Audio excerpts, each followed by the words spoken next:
Buenos días, hermanos y hermanas.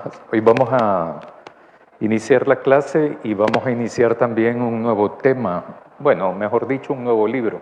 Vamos a estar estudiando el Evangelio según Juan. Entonces vamos a estudiar aproximadamente el capítulo 1, pero vamos a iniciar con una oración. Le quiero pedir si nos dirige.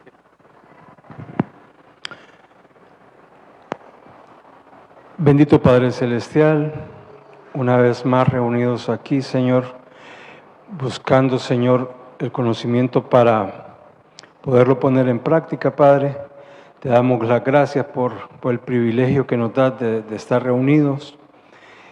Te pedimos, Señor, por aquellos hermanos, Señor, que están lejos, que no tienen ese privilegio, Señor, que el solo hecho de poderse reunir alrededor de una Biblia, Señor, es causa de problema, de aún poner su vida en peligro, Dios. Señor, sabemos que tú tienes el control de todo. Te alabamos y bendecimos su santo nombre por esa enseñanza que vamos a recibir. Gracias, Señor, por este día que nos has permitido comenzar. En el nombre de tu Hijo amado Jesucristo, Dios, tú que vives y reinas, Señor, gracias. En el nombre de Jesús, amén. Gracias. Voy a comenzar con una pregunta para variar. ¿Qué es evangelio? ¿Qué quiere decir evangelio? Buenas nuevas. Muy bien. Evangelio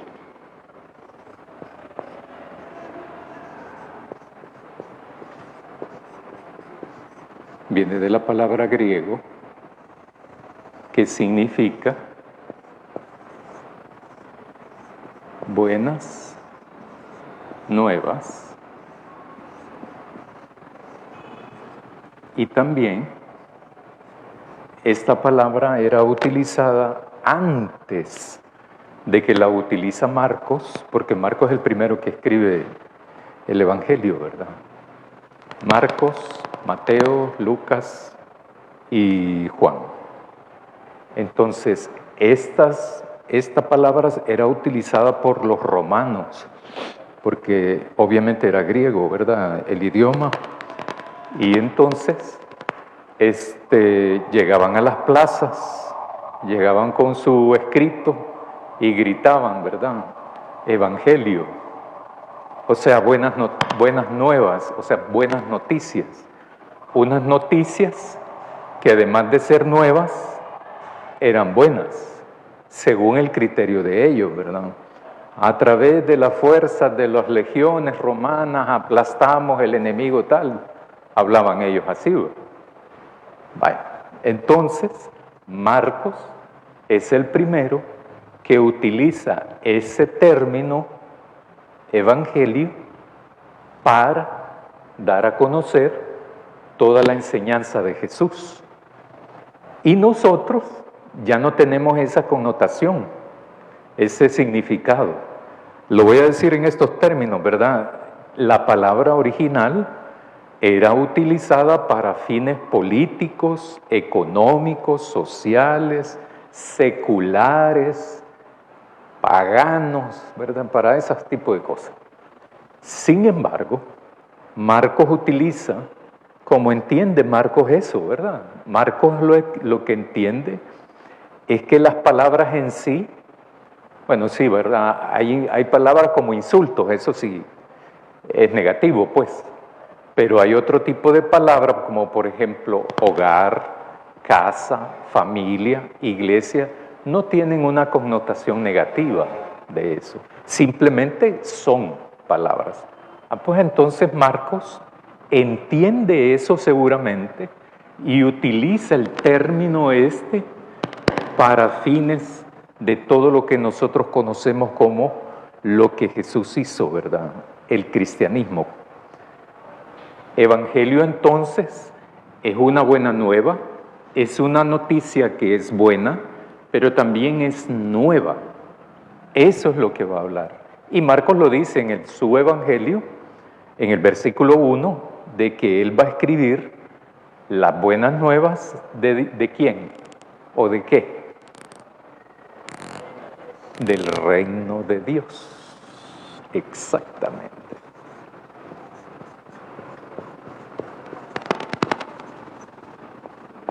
Entonces, y es bien dicho, precisamente aquí es donde a veces muchos nos perdemos. El Evangelio, compartir el Evangelio es compartir el reino de Dios. Evangelizar es esto, no es otra cosa, es esto precisamente. Entonces, cuando uno dice que va a evangelizar, lo que va a hablar, compartir, testificar, son buenas nuevas del reino de Dios. Eso es lo que va a hacer. Eso es lo que va a hacer. Entonces también aparece qué es lo que uno va a hablar, ¿verdad? A compartirle algo. ¿Qué es lo que Dios ha hecho en mi vida, verdad? ¿Se acuerdan eso de que cuando estuve hablando, no me acuerdo, hace un mes, estuve hablando sobre el endemoniado, de que Reina Valera dice Gadara, pero es Gerasa, la ciudad. Le dice y envía, ese término es apóstol. Cuando le dice Jesús al que tenía la legión de espíritus inmundos, él le dice que quiere irse con Jesús. Y le dice a Jesús que no. Jesús está, ya me quedó la maña de estar dibujando esto. Porque es Decápolis. Decápolis es esto, región de acá. Es esta.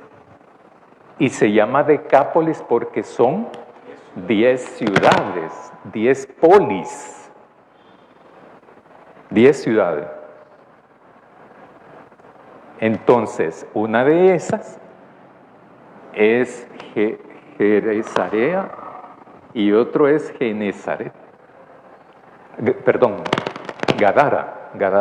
Y la otra es Gesarea. Pero hay 10 aquí ubicadas en todo esto. Hay 10 ciudades.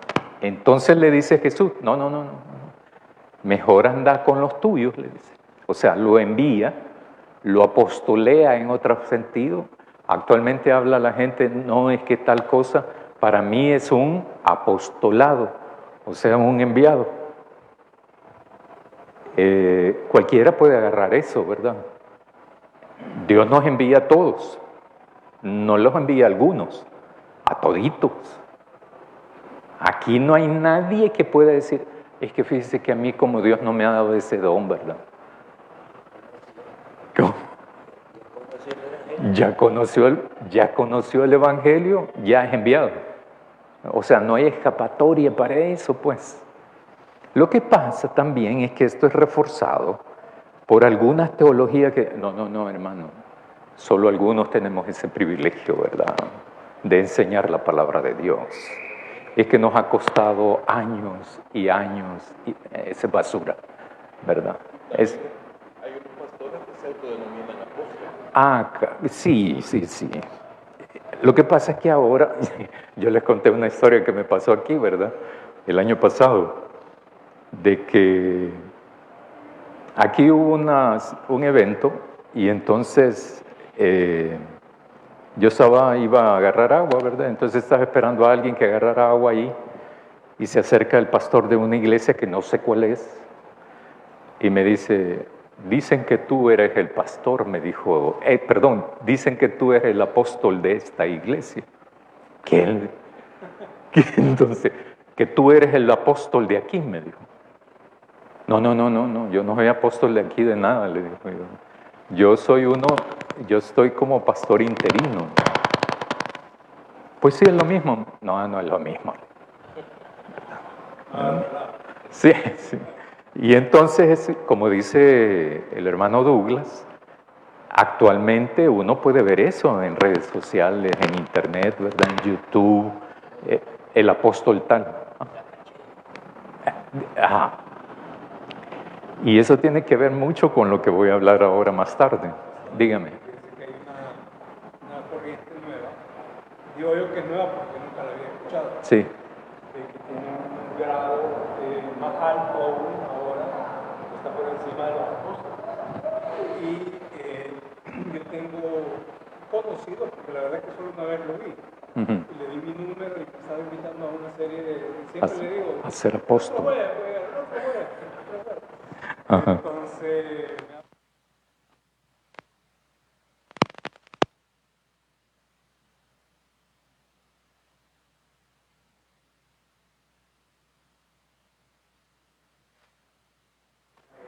Sí, de dónde sacarlo, cómo está la cosa. sí, sí, sí. Sí. Y- La Iglesia Católica también es un rango bajo. Es un rango que tiene una connotación militar, pero también es una función. Dentro hay capellanías ahora, católicas, protestantes, también evangélicas. Y generalmente eso se ve en hospitales, en centros comerciales, colegios, ejército, policía nacional, en ese tipo, bomberos, hay en otras instituciones, en otros países donde también tienen sus capellanes, y tienen católicos y tienen evangélicos, tienen un sacerdote y tienen un pastor como capellanes, ¿verdad? Pero sí, siempre la tendencia es que siempre no nos quedamos como estamos, sino que vamos jerarquizando. Y entonces, actualmente está todo eso no existía antes. Ni siquiera lo que aparece en el Nuevo Testamento, los apóstoles tendrían que deber ser más que los demás miembros de la iglesia, de las comunidades de fe, de las iglesias de ese entonces, ¿verdad? Ahora no, ¿verdad? Ahora dice esta persona, ¿verdad? Yo soy el apóstol tal, es más que ser pastor. No me confundan, ¿verdad? Yo soy apóstol. Nah, es basura también, ¿verdad? Uno no cree en esas cosas. ¿Perdón? Eso mejor no lo digo porque... Sí, sí, sí.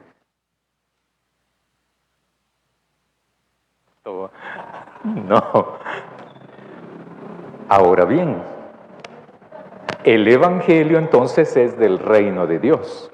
Juan, lo que hace es eso, precisamente. Juan es uno de los libros, es uno de los evangelios, es el último que fue escrito. Es el último. Juan,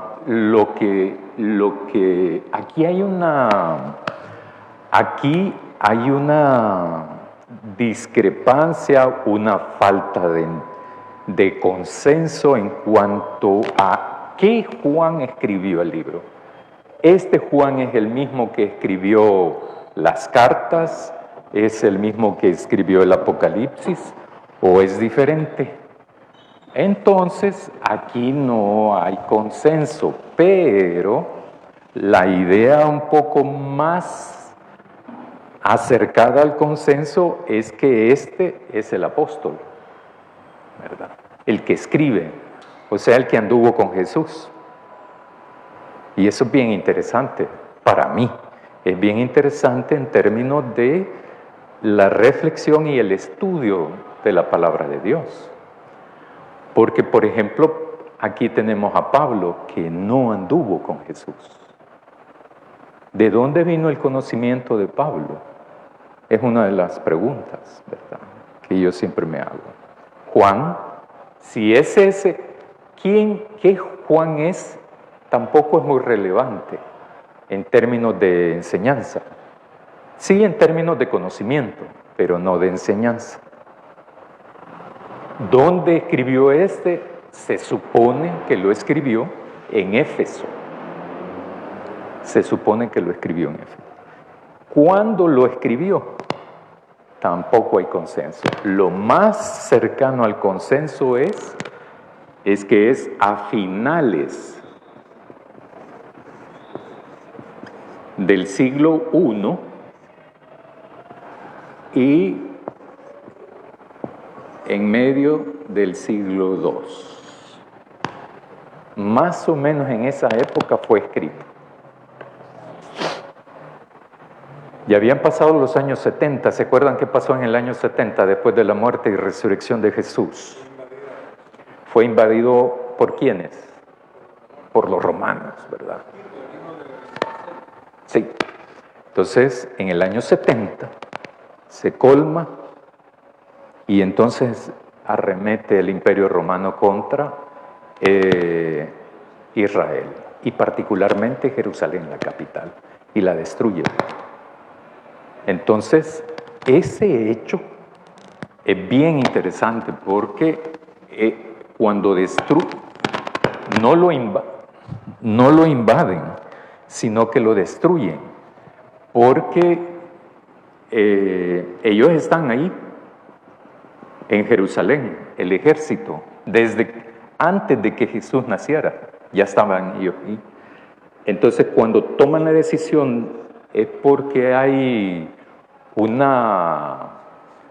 ¿perdón? Una selección, hay un levantamiento. Sí, y entonces lo aplastan los romanos y eliminan el levantamiento judío, pero también provocan de que muchos israelitas, muchos judíos migren hacia lo que nosotros conocemos en esa época como Asia Menor. Apocalipsis tiene la relación ahí, por eso lo estoy diciendo ahora, porque es algo que lo dije en el primero y segundo jornada devocional de Apocalipsis, es esto que estoy diciendo. Entonces los judíos se expanden, se esparcen, huyen para salvaguardar sus vidas y entonces llegan hasta lo que se conoció como Turquía ahora, ¿verdad? Y fundan comunidades cristianas en esa época. ¿Qué es lo que escribe Juan? Ya vamos a llegar a eso. Entonces, ¿de qué escribe Juan? Es de Jesús. En su evangelio, yo estoy de acuerdo ahí con la editorial, con los títulos que dice el Santo Evangelio según San Juan, porque lo que vamos a ver ahora es una perspectiva, un propósito, una intención de Juan de escribir de Jesús. ¿De quién escribe? Es de Jesús. Las buenas nuevas son del reino de Dios, que precisamente ese es el propósito de los evangelios. Es el testimonio de estos cuatro, Marcos, Mateo, Lucas y Juan, de cómo Jesús predicó, enseñó el reino de Dios. Jesús nunca habló de sí mismo. El centro de todo era el reino de Dios. No vino a enseñar de la iglesia, tampoco. Del reino de Dios. La iglesia es una creación más o menos por aquí, en esta época. Unos hablan de la segunda generación de cristianos también. La primera generación es la que anduvieron con Jesús. Dígame. Pero cuando Jesús sí da a conocer ciertas palabras, de hecho que no había, ya casi al final de su ministerio, y la iglesia es una de ellas. Cuando Pedro le dice, cuando hace la encuesta, ¿verdad? Sí. Y le dice, ¿quién soy? Entonces, y las puertas del Hades no van a prevalecer sobre sí. la iglesia. Solo 2 veces lo menciona, el término iglesia, que es eclesia, ¿verdad? Y 57 veces reino de Dios. La iglesia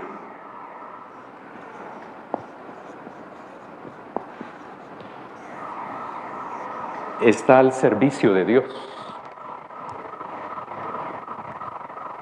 Y entonces, si Jesús enseñó del reino de Dios, la iglesia, ¿qué tiene que enseñar?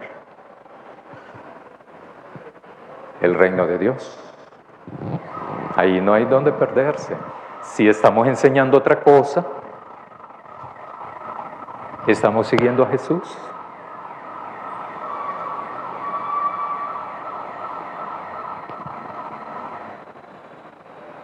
¿Verdad? Bueno, el reino de Dios es eso. La iglesia es un instrumento al servicio de Jesús, al servicio de Dios, en la proclamación, enseñanza del reino de Dios. Entonces, es como con Jesús. Lo que más se habla de Jesús es el sacrificio, pero eso es injusto, porque no es eso solamente. Y tiene su lógica, ¿verdad? Porque Jesús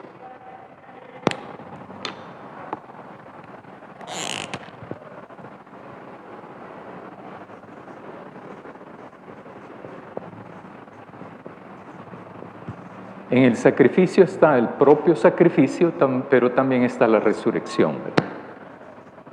Es la enseñanza de Jesús.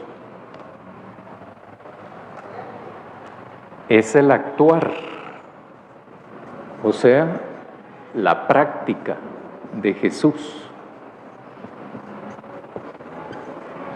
Todo esto es la vida de Jesús. La vida de Jesús no fue solo lo sacrificial. Y ahí hay una onda que no sé por qué. No sé por qué. Tengo mi sospecha. Claro. ¿Quién es el beneficiario del sacrificio de Jesús? ¿Cómo? La humanidad, exacto. Toda la humanidad es llamada.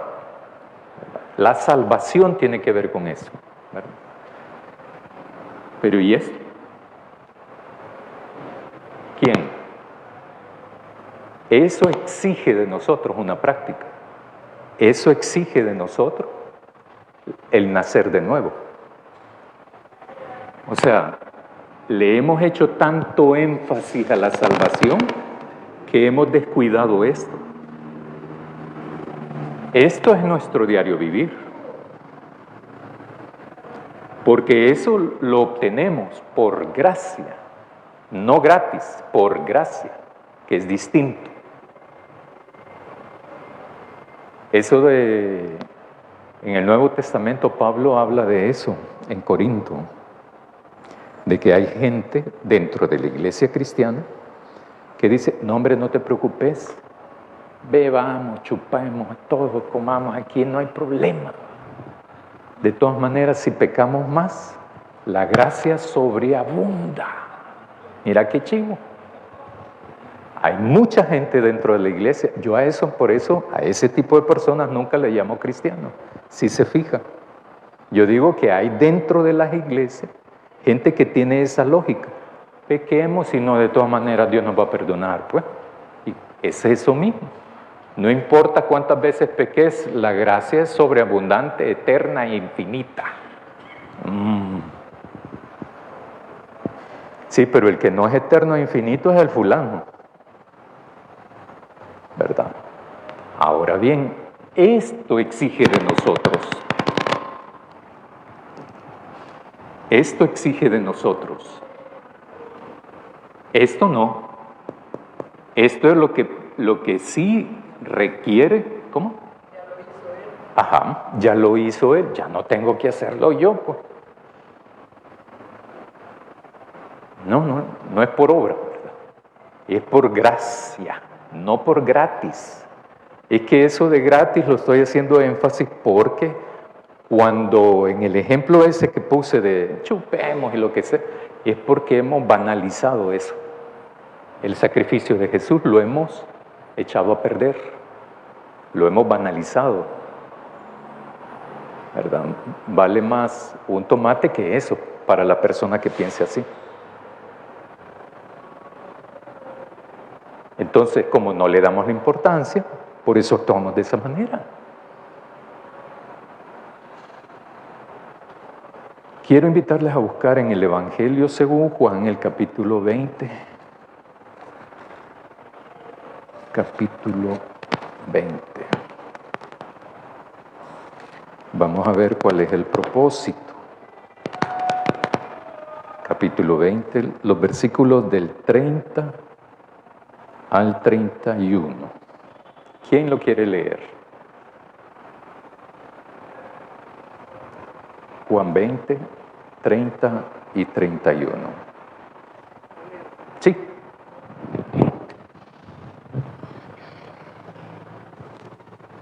Hizo además Jesús muchas otras señales en presencia de sus discípulos, las cuales no están escritas en este libro, pero éstas se han escrito para que creáis que Jesús es el Cristo, el Hijo de Dios, y para que creyendo tengáis vida en su nombre.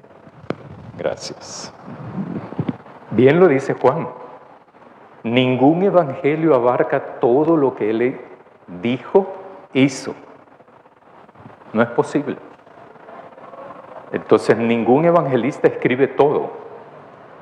Los evangelistas entonces lo que hacen es ver, ser testigos algunos, y otros entrevistar a gente, como Lucas también. Entrevistaron a gentes que estuvieron en contacto con Jesús. Y entonces, dice Juan aquí, estas se han escrito para que crean que Jesús es el Mesías, en otras palabras, el Hijo de Dios, y para que creyendo en Él tengan vida en su nombre. Entonces, si creemos, aquí viene una cuestión de lógica.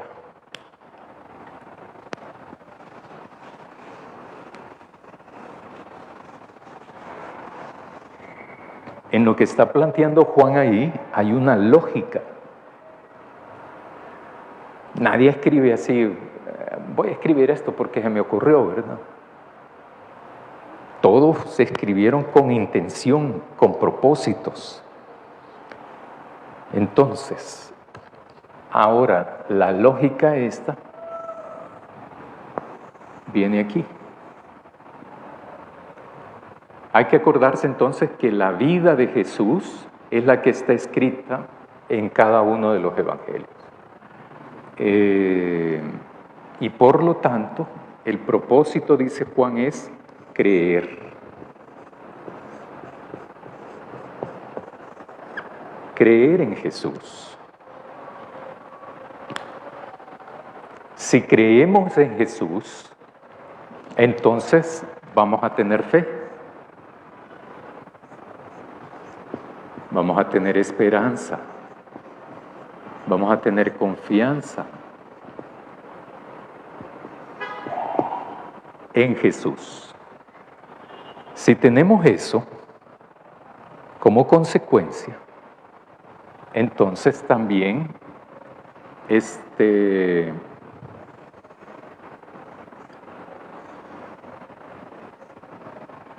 se supone que hemos hecho nuestro compromiso, ¿verdad? Nuestro compromiso. Pero entendemos esto. Entendemos eso. O sea, entendemos la vida de Jesús. Si entendemos la vida de Jesús, creemos en Jesús. El creer en Jesús me permite entonces tener fe, tener esperanza, tener confianza en ese Jesús. Entonces, si tenemos esto, obedeceríamos.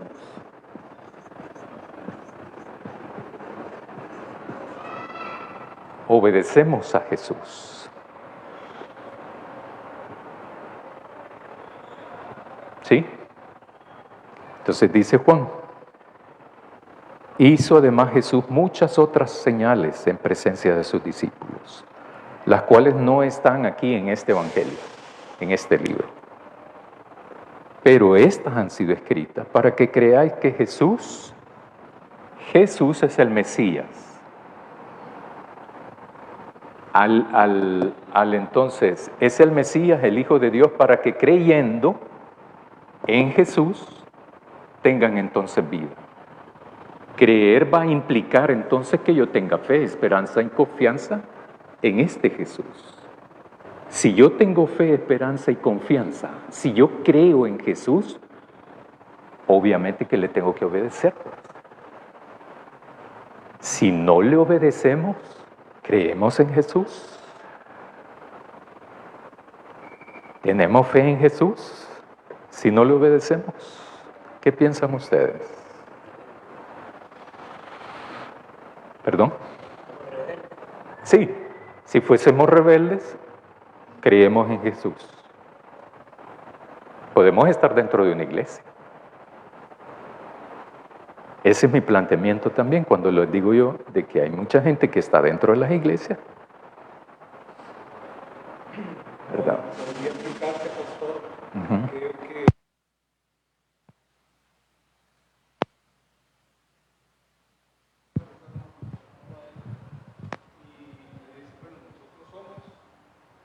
hijos de Abraham, vos sos hijo de fornicación.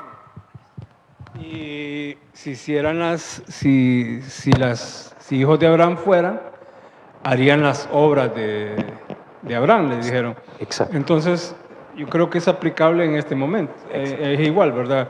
El que dice ser cristiano tiene que hacer las obras de Cristo, Exacto. ¿verdad? Y si no, pues no es de Cristo, ¿verdad? El que no hace las obras de Cristo. Sí.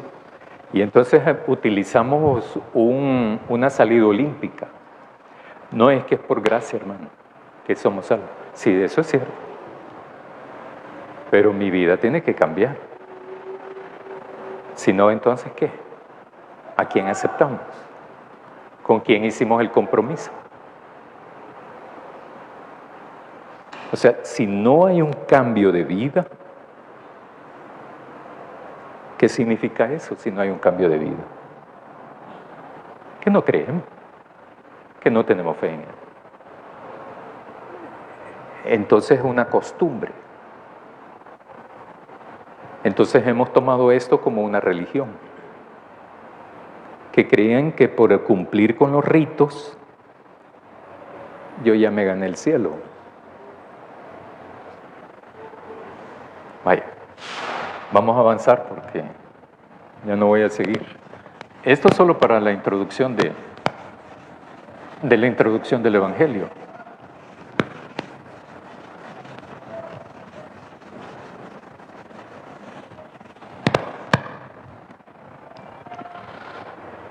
Dice en el versículo 1 de Juan, capítulo 1, en el principio era el Verbo, y el Verbo era con Dios, y el Verbo era Dios.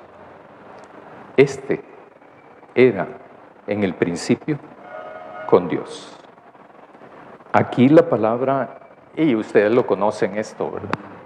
La palabra griega es logos. Hace referencia a esto, este versículo, hace referencia a Génesis. Génesis no se llamaba Génesis. El libro se llamaba originalmente,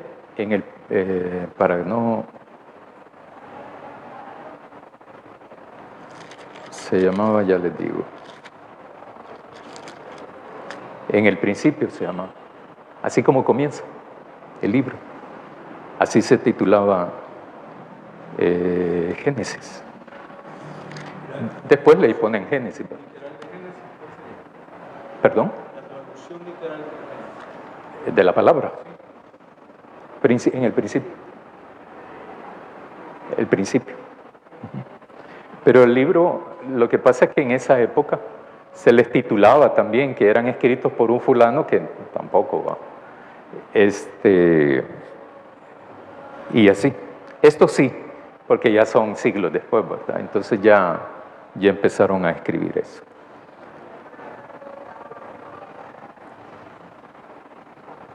Entonces, en el versículo 1, en el principio era el Verbo.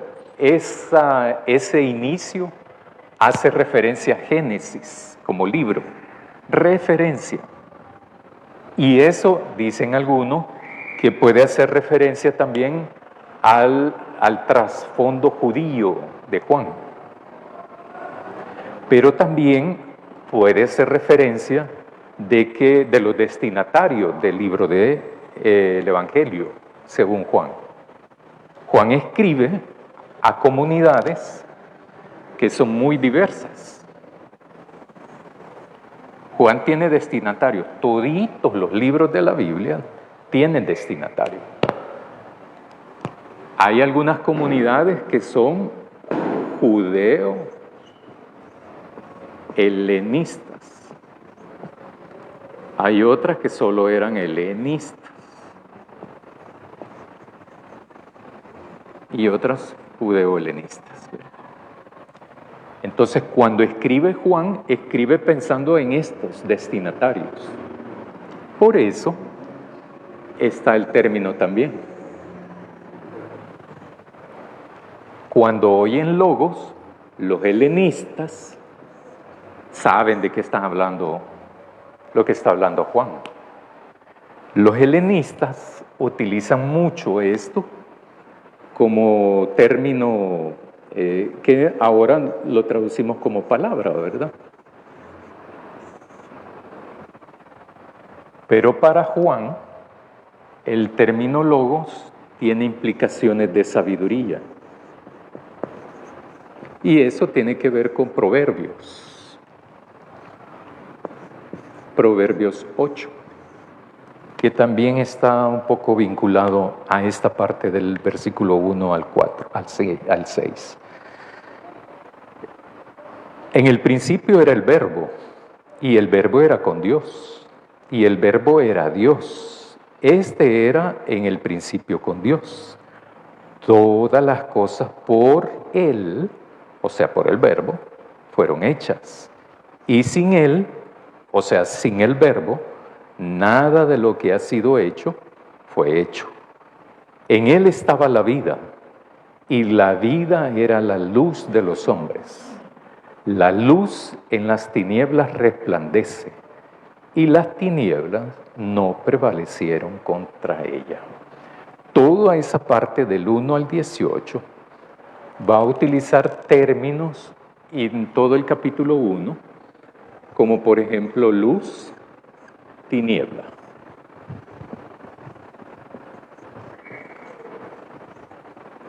Más adelante vamos a ver espíritu,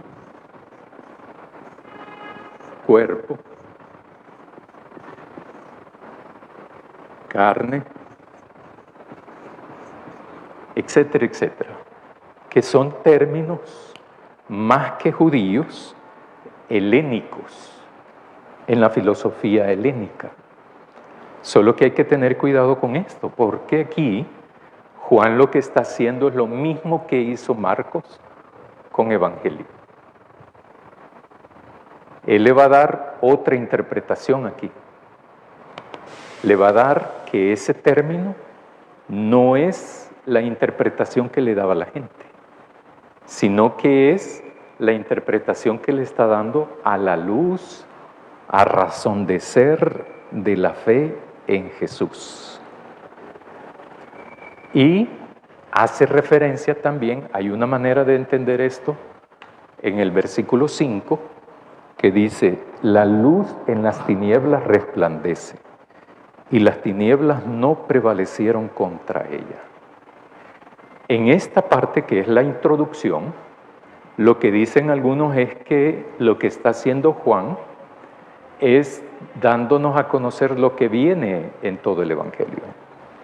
No sé por qué, tradicionalmente hablando, cuando uno entra a una iglesia y se quiere quedar, uno de los primeros libros que le recomiendan leer es Juan. Yo hubiese estado perdido si lo leo al inicio, porque es el evangelio más complejo para estudiarlo. No es tan fácil eso. No crean que sea tan fácil, porque la lucha de contrarios que se ve aquí en todo el evangelio es una parte irónica. ¿Por qué? Porque de los que se esperaba que diesen fruto, no lo dan. Y de la gente que no se esperaba que dieran fruto según el reino de Dios, sí lo dan. Los hijos de Abraham, por ejemplo, no dan frutos de ser hijos de Abraham. No, hombre, les dicen, estas piedras van a hablar, va. O sea, ¿cómo es que unas piedras van a hablar y esta gente no? Los estaba fregando, pues, ¿verdad? Los estaba denunciando. Si fueran hijos de Abraham, otra cosa fueran.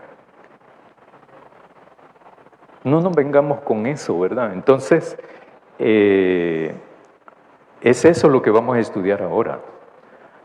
Entonces, yo por eso digo de que uno de los primeros, hasta se publica solo el Evangelio según Juan y se regala, ¿verdad? Ese Evangelio es difícil.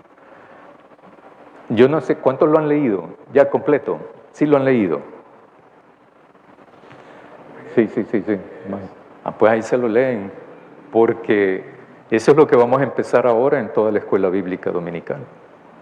Entonces vamos a ir poco a poco en esto, ahora hasta el 18, y luego el próximo domingo terminamos el capítulo 1. Y hay cosas sumamente interesantes. Vaya, como ya lo leyeron, voy a preguntar, ¿qué relato del Evangelio les ha llamado la atención? ¿Y por qué? Así sin pena. No me tienen que leer el texto ni nada, ¿verdad? Solo... El primero es el Evangelio donde creo que está mal, que Jesús habla del Espíritu Santo. Sí. A diferencia de nosotros, porque aquí está plenamente explicado, habla del Consolador. Sí. ¿Por qué a Juan le dio ese privilegio, Dios, de poder hablar del Espíritu Santo, que era un término totalmente desconocido de los apóstoles para atrás? Sí, muy bien. Es bien interesante y tiene que ver con esto, con los destinatarios. El versículo 5. Sí. Algunos resplandecen en las tinieblas y no prevalecen contra ellos. En sí mismo Génesis, ¿verdad? Sí. Separa la luz de las tinieblas. Sí. Dicen unos que posiblemente en ese momento histórico estas comunidades estaban pasando también, afrontando dificultades. Y como que trata también con eso, ¿verdad? Parte del propósito del Evangelio. El Espíritu Santo, cierto, Juan dedica, es uno de los temas, ejes transversales de todo el Evangelio, porque es cierto, tiene mucho que ver, por eso aparece esto de espíritu-cuerpo, ¿verdad? Y como que el espíritu no era tan importante para algunos y para otros era extremadamente importante, pero no el espíritu de Dios, sino el espíritu de sus propias creencias, ¿verdad? Etcétera. Porque hace que haya choque cultural con la enseñanza griega, ¿verdad? Sí. Porque los griegos sí hablaban del espíritu, Sí. que se está diciendo, ¿verdad? De la trascendencia del humano a planos espirituales elevados, ¿verdad? Sí. Y de hecho también contrasta con una enseñanza que acababan de recibir los judíos, que eran enseñanzas, que ellos absorbían todo, que era Pablo después tiene que pelear contra ellos creo que en la carta de Gálatas, cuando empieza a hablar ya habían gnósticos, ¿verdad? Ya habían gnósticos y ya se hablaba del espíritu, que empezaron a surgir enseñanzas de la divinidad de Cristo, que sí era divino, pero que es el espíritu, ¿verdad? Sí. Nunca había sido, bueno, y hasta el día de hoy hay un montón de religiones que profesan y predican eso, pues, de que Cristo nunca fue carne, sino que fue solo espíritu. Muy bien. ¿Alguien más? O pregunto, ¿qué otro texto les gusta, les ha llamado la atención y por qué? Díganme.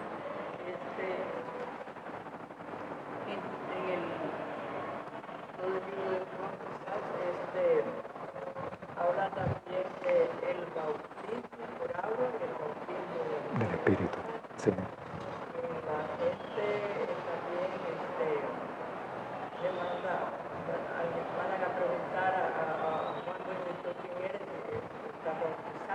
Sí. mujeres, ¿verdad? Eres seguía sobre los profetas. Y entonces Juan dice que es él que bautiza, el que bautiza, ¿verdad? Entonces creo que ahí tendríamos que dedicar un poquito de tiempo para poder entender también eso. Pero Sí. me llama la atención esto de los dos bautismos. El bautismo de Juan, que es en agua, el bautismo de Jesús, que es en el Espíritu. Exacto. Me da la idea que como que el bautismo de Juan quizás es del Antiguo Testamento y el bautismo del Espíritu ya es en el Nuevo Testamento cuando ya Jesús ha nacido y estaba con nosotros. Con la venida de Jesús Sí. entra ella eso del bautismo del Espíritu. Muy bien. Sí, sí, sí. Hermano David.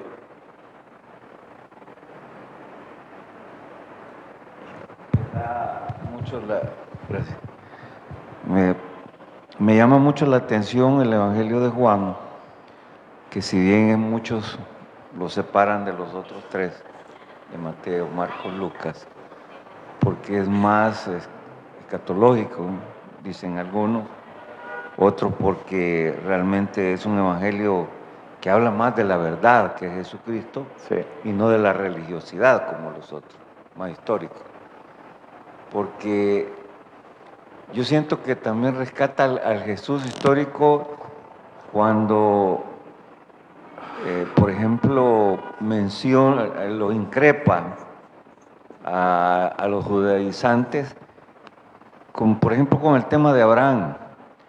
Eso a mí me da cierta sospecha porque si vamos a Abraham, también la región musulmana tienen como padre a Abraham, Sí. los judíos y los cristianos.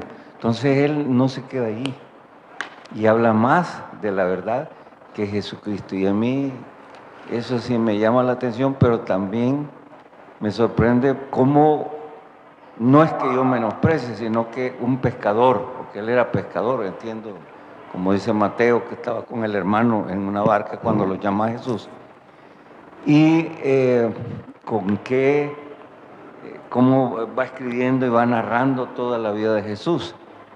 En este sentido, me preocupa, y hay muchos que creen que en el Concilio de Nicea, en el 325, también pegaron una ayudadita a unos evangelios y a otros no. Es decir, ayudaron a darle forma, como correctores de estilo, que tanto pudiera haber sido, porque si uno lo lee, pareciera alguien versado en la escritura, un autor con qué facilidad de palabra para escribir. Y no es fácil, y ahí es donde me entra cierta preocupación, porque no encontramos también nada que nos lleve a... Es obvio, la misoginia que se dio en la historia de Jesús es bien clara, pero él no fue así, Jesús no fue así. Sin embargo, no encontramos nada escrito de aquellas mujeres que estaban todos los días con él, dándole desayuno, almuerzo, cena, conviviendo con él. No hallamos nada, no se halla nada. ¿Por qué? Porque se dice que, si bien es cierto, habían escritos de ellas, pero los quitaron. Y entonces yo creo que sí concuerdo mucho con ustedes, estoy de acuerdo que es un evangelio muy difícil, que es de irlo leyendo con lupa y no así a la Muy bien. pasarraya, como dicen otros, sino que es un libro muy interesante. Gracias, Está bien. hermano. Gracias. Versículo 6. Hubo un hombre enviado de Dios, el cual se llamaba Juan. Este vino por testimonio, para que diese testimonio de la luz, a fin de que todos creyesen por él. No era él la luz, sino que diese testimonio de la luz. Aquella luz verdadera que alumbra a todo hombre venía a este mundo. En el mundo estaba, y el mundo por él fue hecho, pero el mundo no le conoció. A lo suyo vino, y los suyos no le recibieron. Lo suyo, a lo que viene, bueno, de eso está hablando al principio de Juan, ¿verdad? Y después de cómo va a dar testimonio de la luz. Y la luz es Jesús. Jesús dice en el versículo 11, a lo suyo vino. ¿Qué es esto? A eso vino. Pero los suyos no le recibieron. Mas a todos los que le recibieron, a los que creen en su nombre, les dio potestad. Eso de creer en el nombre no se lo tomen literal. O sea, uno no cree en el nombre de Jesús, sino que uno cree en Jesús. Puede ser algo ridículo lo que estoy diciendo, pero no. Hay gente donde se pierde en eso. Nos podemos perder porque entonces creemos que el nombre de Jesús, nombre, es el poderoso. No. No, ¿verdad? Es la persona, es Jesús mismo. Entonces, más a todos los que le recibieron, a los que creen en su nombre, les dio potestad de ser hechos hijos de Dios. Y por eso yo mencionaba esto. No solo es lo sacrificial, es la enseñanza. Es la práctica de Jesús que tenemos que reflexionar. Así va. Tenemos que hacerlo. No hay opción en eso. No podemos. Porque ¿de dónde vamos a aprender? ¿De oír al que está hablando aquí? No, por favor. ¿Perdón?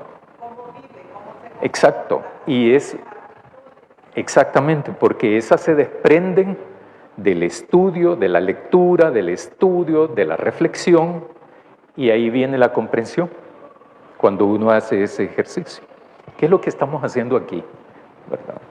Entonces, estos son los que nacen de nuevo. ¿Quiénes? Los hijos de Dios. ¿Y quiénes son los hijos de Dios? Los que nacen de nuevo. ¿Y quiénes son estos? Los que creen en Jesús y le obedecen. O sea, lo siguen. O sea, son discípulos de Jesús. Por ejemplo, cuando dice Jesús, vayan y hagan discípulos, es eso. No solo decirle, mira, Jesús murió por ti, etcétera, etcétera, etcétera. Vaya ya, chupo, no te vuelvo a ver. No. ¿Dónde está eso? En la Biblia. Eso no es bíblico. Lo que es bíblico es hacer discípulos. La misión que dicen erróneamente, la misión de la iglesia no es la misión de la iglesia, es la misión de Dios, que ha sido encomendada a la iglesia para proclamar el reino de Dios. Versículo 13. Estos hijos de Dios, versículo 13, los cuales no son engendrados de sangre, ni de voluntad de carne, ni de voluntad de varón, sino de Dios. Eso lo vamos a ver más adelante con Nicodemo, ¿verdad? Que Nicodemo no le entiende, ¿verdad? Y entonces uno dice, ¿y cómo es posible que no le entienda Nicodemo a Jesús? ¿Y ahora? ¿No nos pasa lo mismo, pues? Peor. Este hombre no... ninguno de estos que anduvieron con Jesús leían los evangelios, no habían. Ellos andaban con el hombre, ¿verdad? Con Jesús. Andaban ahí y todo. Muchas veces se han de haber enojado quizás, ¿verdad? Otras veces no querían hacer eso. Muchas veces no le entendían, como algo que voy a hablar ahora más adelante, más tarde. No le entendían, ¿verdad? Entonces, y andaban en direcciones opuestas, en sentidos contrarios. Pero y ahora no es lo mismo, pues. Pero ahora sí creo yo que es un poco más perverso, ¿verdad? Porque ahora sí tenemos la palabra de Dios, pero no la queremos estudiar, sino que lo que hacemos es manipularla a nuestra imagen y semejanza. Versículo 14. Bueno, entonces el versículo 13 lo vamos a ver más adelante con Nicodemo, que eso es bien interesante. Ahí creo que quizás nos tardamos 2 o 3 domingos en eso, porque es bien interesante todo ese capítulo. y se ocupa para evangelizar eso, pero es para discipular eso, ese texto. 14. Y aquel verbo fue hecho carne y habitó entre nosotros y vivimos su gloria, gloria como del unigénito del Padre, lleno de gracia y de verdad. La palabra que es traducida como Reina Valera habitó es correcta, pero es como cuando uno va a acampar y va y agarra su tienda de campaña y se queda. Eso es lo que significa la palabra. Habitar es acampar. Y eso es bien interesante. ¿Por qué? Porque aquí nos está diciendo ya Juan, con la palabra helenista, por decirlo de esta manera, ¿verdad? Abstracta de logos, lo está aterrizando. Lo está aterrizando.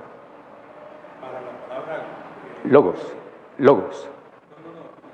el texto anterior, Habitó. Jesús habitó. Él como ser se quedó, acampó entre nosotros. Y es bien interesante porque eso lo que uno puede deducir, entonces interpretar, o sea que no se fue. Y es cierto, no se fue. Por eso es que acudimos a Él. Entonces,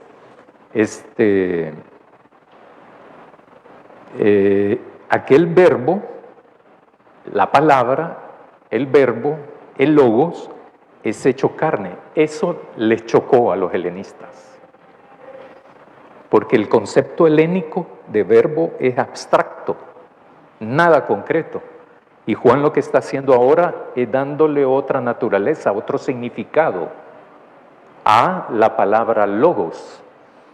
O sea, les está diciendo que este logos se hizo carne, se hizo ser humano, se concretó, se humanizó. Eso era inconcebible para los helénicos, los de la filosofía helénica. Nosotros, todo el occidente del mundo, está basado en la filosofía griego-helenista. Por eso es que somos tan dispersos. Los mayas no. Los mayas no eran dispersos. Los occidentales son dispersos. Por eso es que tenemos especialidades para todo, ¿verdad? Por ejemplo, en medicina, ¿verdad? El médico ahora, yo veo cuestiones de cáncer, sí, pero usted no me puede ver, fíjese que aquí tengo un dolor, no, pero eso es para otro, internista, etcétera, etcétera, ¿verdad? Antes no, hace un siglo no. Usted iba donde el médico, le doliera la uña, el codo, la cabeza, o lo que sea. Pero después se fueron haciendo especializaciones. Esa fragmentación, ese pensamiento fragmentario es occidental. Entonces, allí, por ejemplo, en la parte oriental del mundo, no aparecen cosas así. Aparecen más integradoras. Y también en la cultura maya nuestra, antes usted si le dolía el ojo del pie, o ¿saben qué es eso, verdad? No saben qué parte del cuerpo es. Usted no sabe, el ojo del pie. ¿A quién le dicen ojo del pie? No. José David sabe. Sí, el huesito de dónde. Sí, cabal. Usted estudia medicina, ya me acordé. Es cierto, ¿verdad? Uno iba por una fractura porque se le inflamó. Me ha salido una cosa aquí. Ahora le llaman absceso a eso. Un churute que le salía a uno aquí, ¿verdad? Entonces, iba donde el sobador. Iba.